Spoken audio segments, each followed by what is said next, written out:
എന്നെ മനുവിന് വിവാഹം കഴിച്ചു കൊടുത്തപ്പോ നിങ്ങളുടെയൊക്കെ കടമകൾ തീർന്നു. പക്ഷെ അവിടെ ചെന്ന് കയറിയ നിമിഷം മുതല് ഞാൻ അനുഭവിക്കുക.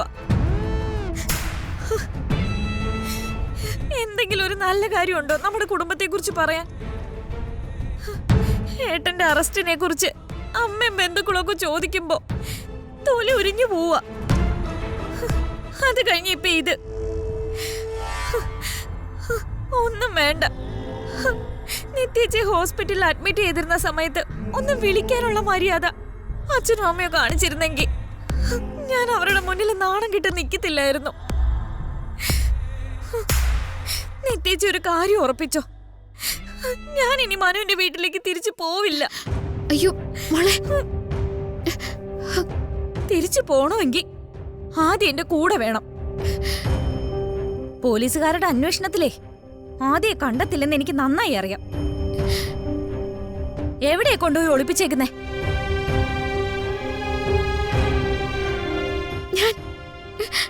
മോളെ, കൂടെ ജോലി ചെയ്യുന്ന ടീച്ചറുടെ വീട്ടിലാണോ അതോ മറ്റെവിടെയെങ്കിലും ആണോ? ജ്യോതി,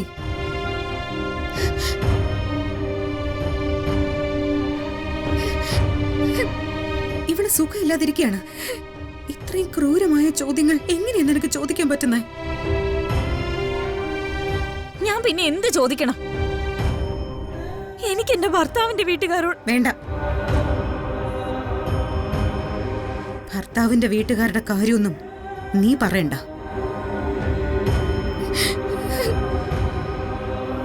അങ്ങനെ വേർതിരിച്ച് സംസാരിക്കേണ്ട സമയം പോലും ആയിട്ടില്ല നിന്റെ കല്യാണം കഴിഞ്ഞിട്ട്. ശരിയാണ് മോളെ, നിനക്ക് അവിടെ ചില ബുദ്ധിമുട്ടുകളുണ്ട്. നിന്റെ അമ്മായിയമ്മ സംസാരിക്കുന്നത് കേട്ടാൽ അതെനിക്ക് മനസ്സിലാവും. പക്ഷെ ഒരാളങ്ങനെ സംസാരിക്കുന്നുണ്ടെങ്കിൽ അതിനൊപ്പം പിടിച്ച് സംസാരിക്കുകയല്ല വേണ്ടത്.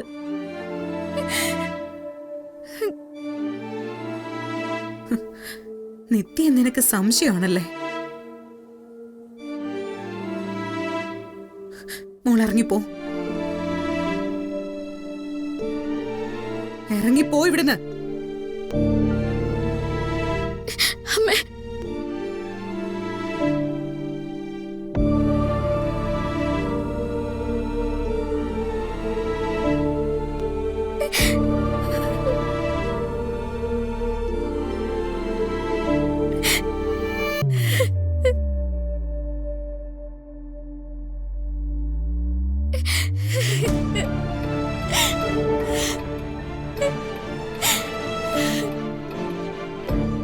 ജ്യോതി പറഞ്ഞതൊന്നും മോള് കാര്യമാക്കണ്ട.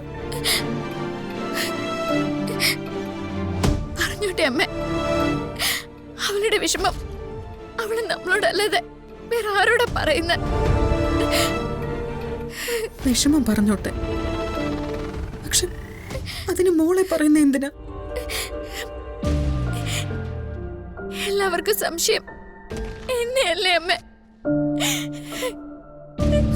അമ്മയ്ക്ക് അങ്ങനെ സംശയമില്ല മോളെ.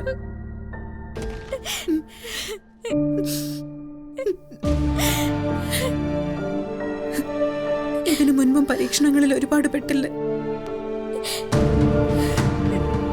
അന്നൊക്കെ ചത്ത് ചതഞ്ഞു കിടന്നെങ്കിലും അതിൽ നിന്നൊക്കെ ഈശ്വരൻ നമ്മളെ ജീവിപ്പിച്ചിട്ടില്ലേ? മധുര നൊമ്പരക്കാറ്റ്